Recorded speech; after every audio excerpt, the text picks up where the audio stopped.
Из важных, главных направлений, на которое я лично сосредоточу свое внимание, это взаимоотношения с Российской Федерацией. Для нас это ключевое направление. К сожалению, уровень взаимодействия последние годы, считаю, что снижался.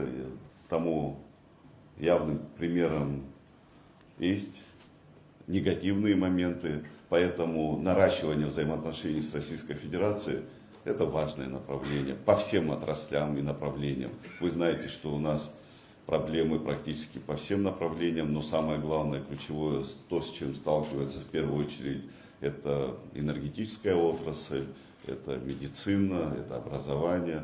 Считаю, что готовность наших российских коллег – это хороший сигнал к тому, чтобы реализовывать все, что у нас сложится на благо нашего государства, на благо народа Абхазии, на укрепление нашего государства.